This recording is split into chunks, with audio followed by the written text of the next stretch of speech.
নমস্কার, দিনবার্তায় আপনাদের স্বাগত। আমি জয়দীপ। আজকে সংবাদ শিরোনাম: কলেজ ফিস বৃদ্ধি নিয়ে এনইসি এর প্রতিবাদ। ভয়াবহ বন্যায় করিমগঞ্জ সফরে এলেন রাজ্যের জনস্বাস্থ্য কারিগরি মন্ত্রী জয়ন্ত বড়ুয়া। এবার বিস্তারিত। কলেজের ফিস বাড়ানো নিয়ে আমাদের বিক্ষোভ কর্মসূচি। অনেক মধ্যবিত্ত ছাত্রছাত্রীরা আছে যাদের এত টাকা দেওয়ার ক্ষমতা নেই, তাই তাদের সমস্যা নিরসনে আমাদের মাঠে নামা। বিগত দিনে যেখানে 4,000 টাকা ছিল সেখানে বেড়ে গিয়ে 7,000 টাকা হয়ে গিয়েছে। অনেকে তা দিতে অপারগ। তাই কলেজ ছাত্রছাত্রীর কথা চিন্তা করে কলেজ কর্তৃপক্ষের হস্তক্ষেপ কামনা করেছেন। উল্লেখ্য, করিমগঞ্জ এনইসি সংগঠন ছাত্রদের ফিস বৃদ্ধি নিয়ে কলেজের সামনে প্রতিবাদ কর্মসূচি পালন করেন। আপনারা শুনে নেন কিভাবে ওরা শিক্ষামন্ত্রীর বিরুদ্ধে স্লোগান দিচ্ছে।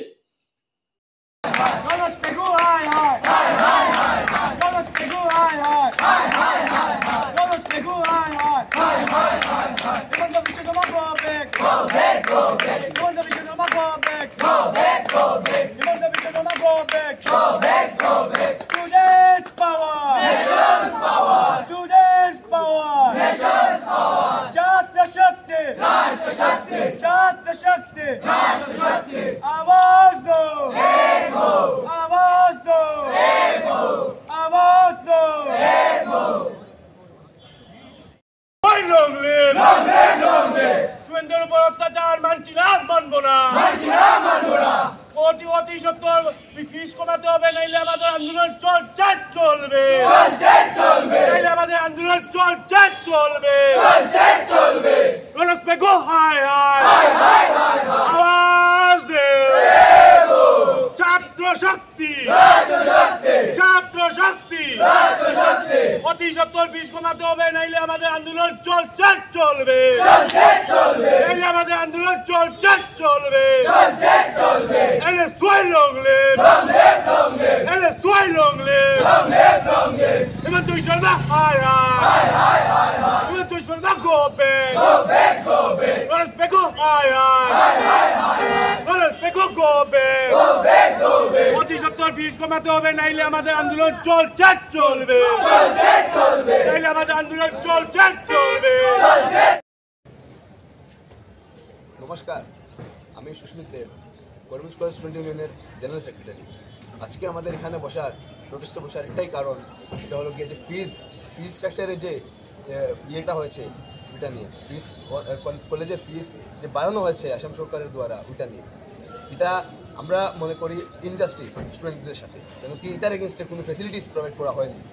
প্লাস আমাদের কলেজ একটা গভর্নমেন্ট কলেজ, এখানে আমাদের টাউনে আমাদের জেলার যারা একদম মধ্যবিত্ত ছাত্ররা যারা আছে, গরিব ছাত্ররা যারা আছে, ওরা এসে পড়াশোনা করে। যারা বাইরে যেতে পারে না, বাইরে যাওয়ার যারা সামর্থ্য নেই, ক্ষমতা নেই, ওরা এসে আমাদের এখানে অ্যাডমিশন নেয়।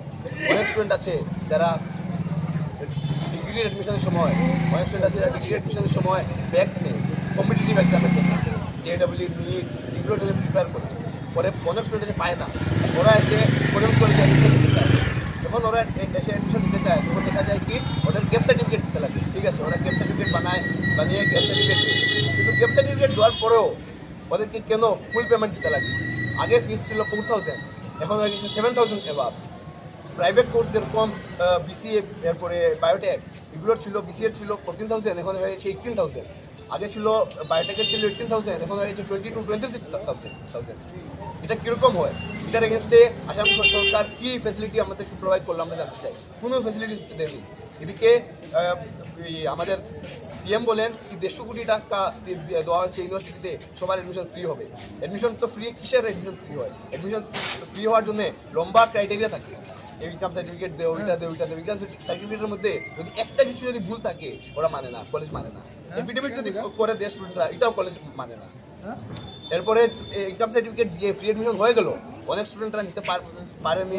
আচ্ছা, অনেক স্টুডেন্ট নিয়েছে, হয়ে গেল। হওয়ার পরে অনেক স্টুডেন্ট আছে, এখন আমাদের FIUC-তে 8টা সেমিস্টার, 4 ইয়ার্স। 4 ইয়ার্সের মধ্যে অনেক স্টুডেন্টের কোনো না কোনো সেমিস্টারে কিছু অসুবিধা থাকতে পারে, ঘরের কিছু অসুবিধা হতে পারে।